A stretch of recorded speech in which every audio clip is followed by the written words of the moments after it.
¿Sabía usted que hubo una activa y nutrida participación de jóvenes católicos en el movimiento guerrillero llamado Liga 23 de septiembre? ¿Cómo y por qué los estudiantes de la Acción Católica Mexicana se incorporaron a la lucha armada? Los católicos en la guerrilla de la Liga 23 de septiembre, aquí, en Sacro y Profano. La Liga Comunista 23 de septiembre fue un movimiento guerrillero urbano de inspiración marxista que marcó la historia política y social de México en la segunda mitad del siglo XX. Fue fundada el 15 de marzo de 1973 y encabezada por Ignacio Salas Obregón alias Oseas, un profeta del Antiguo Testamento. Lo que poco se conoce en la historia de este movimiento político-militar es que también lo integraron universitarios católicos de clase media alta. El mismo Ignacio Salas, ideólogo y fundador de la Liga, fue presidente del movimiento de estudiantes y profesionales, rama universitaria de la vieja Acción Católica Mexicana. La atmósfera religiosa posconciliar y la aparición de la teología de la liberación crearon vertientes católicas de convergencias entre el marxismo y el cristianismo. Los estudiantes de la Acción Católica, sin duda, fueron cimbrados por la represión universitaria del 2 de octubre de 1968 y la del 10 de junio de 1971, así como su rechazo a las formas autoritarias del gobierno federal de entonces. Jesuitas, dominicos, sacerdotes diocesanos fomentaron una actitud crítica en la conciencia de los universitarios. Inspirados en el sacerdote guerrillero Camilo Torres y la figura mítica del Che Guevara, un grupo de jóvenes católicos enfundan las armas y se sumergen en la clandestinidad. Bienvenidos a Sacro y Profano. Buenas noches. El historiador Pedro Salmerón Sanginés, entonces director general del Instituto Nacional de Estudios de las Revoluciones en México, provocó una enorme polémica al calificar como valientes jóvenes a los integrantes de la Liga 23 de septiembre. En las redes casi se lo acaban, lo lincharon al grado que el historiador tuvo que presentar la renuncia a su cargo. Se miró la historia a la luz de parámetros de la violencia actual. Aquellos jóvenes de los años 70 que integraron la Liga 23 de septiembre buscaban derrocar la tiranía de un Estado autoritario y represor. Ahí están como hechos Tlatelolco, 1968, y el 10 de junio de 1971 de agresiones arteras a los jóvenes. Podemos refutar los métodos, pero lo que no es válido es descalificar tajantemente una opción política en su contexto, que además se expandió por todo el continente latinoamericano, como veremos. Ahora, ciertos sectores conservadores juzgan, sin conocer, que muchos de estos jóvenes que integraron esta vía armada fueron formados por la Iglesia Católica. Este es nuestro tema. Agradezco en verdad la presencia del historiador Héctor Daniel Torres, que viene desde Monterrey para poder compartir sus investigaciones en el tema. Héctor, muchísimas gracias por estar acá en Sacro y Profano y te preguntaría, de manera breve, ¿qué entender o qué es la Liga 23 de septiembre? Claro que sí, Bernardo. Primero que nada, muchas gracias por la invitación. La Liga Comunista 23 de septiembre es una organización político-militar que surge en la década de los 70. Nace en Guadalajara el 15 de marzo de 1973 hasta 1981 y tiene presencia en la mayor parte del territorio nacional, principalmente en las ciudades, y fue la guerrilla urbana de mayor impacto en tanto accionar y propiamente actividades de propaganda a nivel nacional.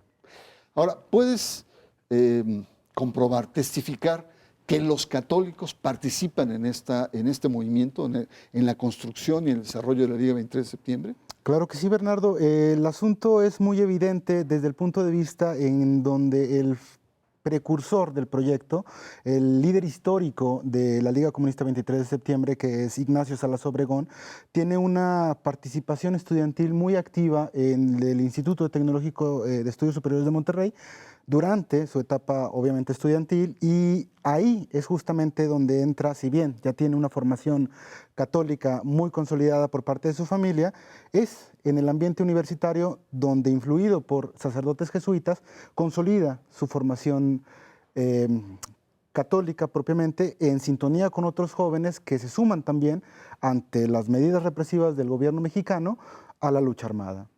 Incluso sus sobrenombres tienen un sentido religioso, o sea, se llama, ¿no? Por supuesto, él adoptó en un primer momento el nombre el seudónimo de Vicente, Ajá. y posteriormente adopta el seudónimo de Oseas, que tiene que ver con aquel que agita las tormentas. Ya. Un profeta. Un profeta, En exactamente. el Antiguo Testamento. Y un aspecto muy importante, ¿cómo explicas entonces esta extraña combinación de jóvenes católicos, ¿no? Clases medias altas en el país, como eran aquellos años 60, inicios de los 70, con jóvenes comunistas? ¿Cómo se da esta interacción? Claro, para responder a ese interrogante, en primer lugar, es necesario considerar la época en la que están inmersos los actores, es decir, el contexto en el cual ellos se están desenvolviendo, el cual está caracterizado por una alta movilización social, política, en donde los actores católicos van a encontrar en toda una transformación y una vertiente que está experimentando la Iglesia Católica a partir del Concilio Vaticano II, la encíclica como Populorum Progressio del 68, en donde gran parte de los sectores católicos, a partir de esta línea que está trazando la Iglesia para renovarse, busca acercar la Iglesia, renovarse en un nuevo espíritu con los pobres, con los desposeídos, e implementar una acción social desde el ámbito que cada quien le compete. Esto, en el contexto de la época, lleva a que empiecen a dialogar con sectores, con posturas muy radicales, como son los marxistas. La respuesta a esta pregunta tiene que ver básicamente con cómo los actores sociales, en este caso los jóvenes católicos, van a empezar a resignificar el catolicismo del cual forman parte hacia adoptar posturas más radicales, y el punto de toque entre el marxismo y el cristianismo que estos actores están esbozando tiene que ver con una resignificación y liberar a las masas y a los sectores populares que viven en la miseria, que viven en constante detrimento de su vida material. Muy bien, vamos a una pausa. Estamos analizando, estamos viendo la participación de católicos en la Liga 23 de septiembre, un movimiento armado de los años 70. Hemos visto cómo este movimiento es el más importante en los años 70 en términos de guerrilla. Hemos visto sobre todo los grandes cambios de la Iglesia Católica y estas extrañas alianzas que se dan precisamente por la apertura, no solamente de los católicos por los cambios de la Iglesia, sino también del comunismo, que también, sobre todo en ciertas corrientes más humanistas, más abiertas, y esto posibilita este encuentro. Vamos a una pausa. Le recuerdo que usted está en Sacro y Profano.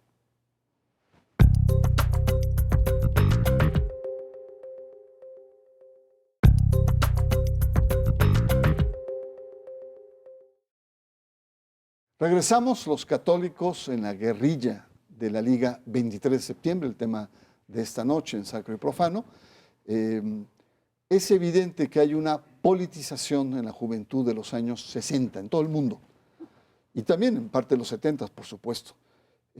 Recordemos Berkeley, París, Roma en 68, es decir, hay una efervescencia de los jóvenes en aquellos años.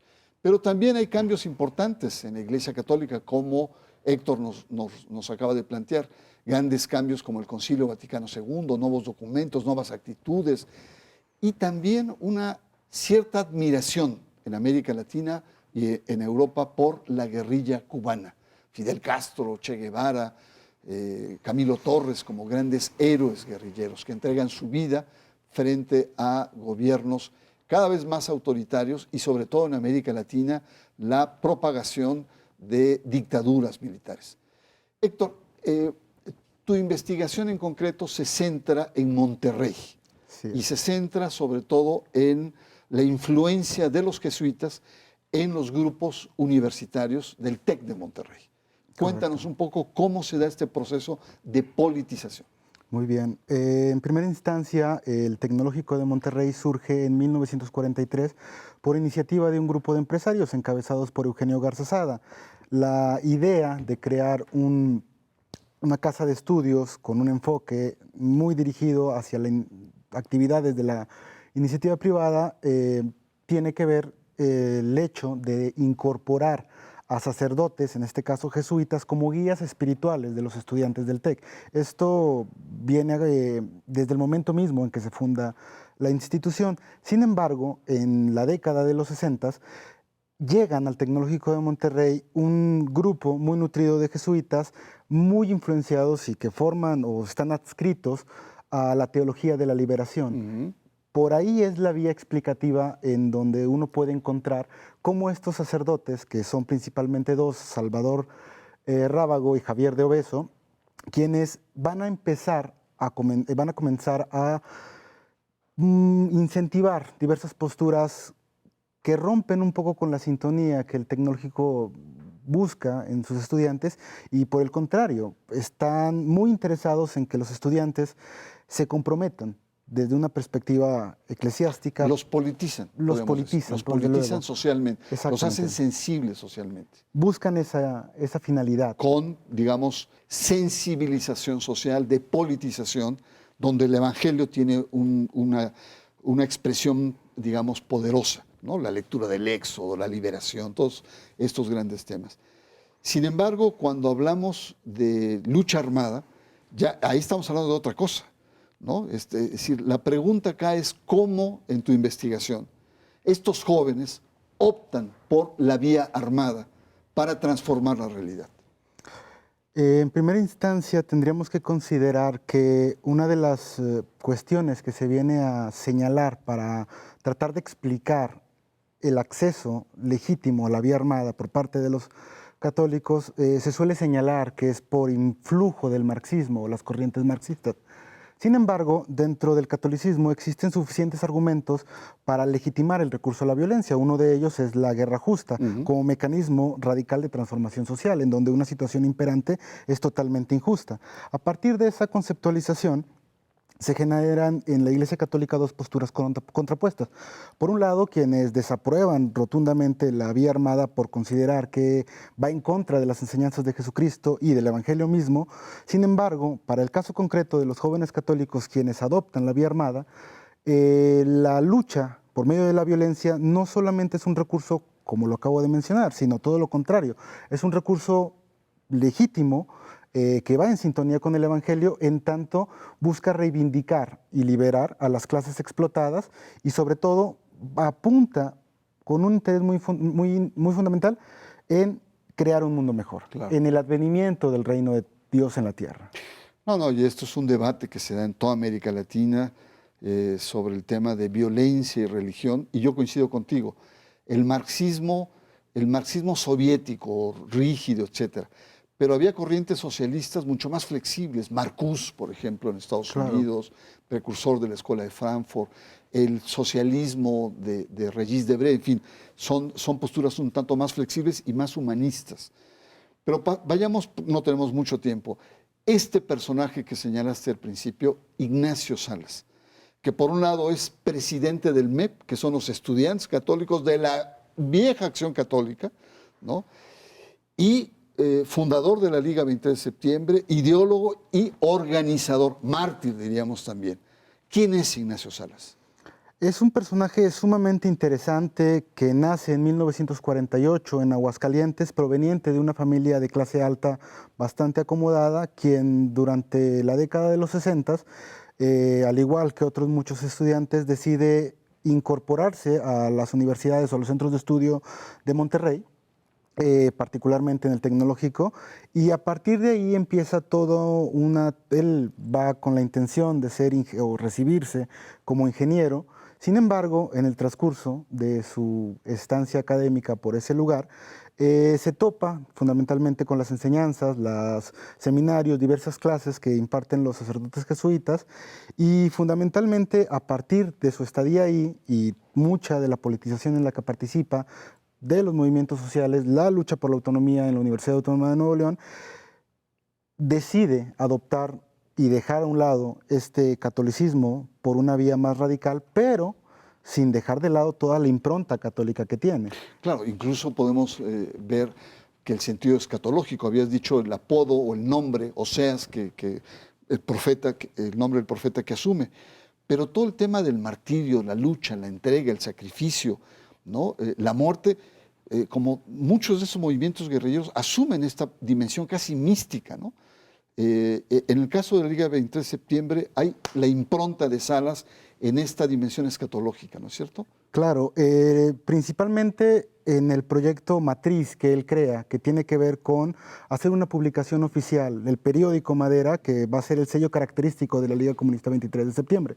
En este periódico, a través de la palabra impresa, fundamentalmente van a publicar toda la esencia escatológica desde el punto de vista de tratar de crear un militante revolucionario ejemplar, un revolucionario que se entrega a la causa, que a pesar de los martirios, a pesar de las torturas, lleve adelante la causa. El hombre nuevo. El hombre nuevo, el hombre nuevo, exactamente. ¿no? Que está en las canciones de Biglietti y en toda la literatura musical, etcétera, que sea en esa cultura guerrillera. Vamos a una pausa, Héctor. Es muy interesante lo que estás planteando. Y bueno, nuestro tema de esta noche aquí en Sacro y Profano es los católicos y su participación en la Liga 23 de septiembre. Regresamos en un momento.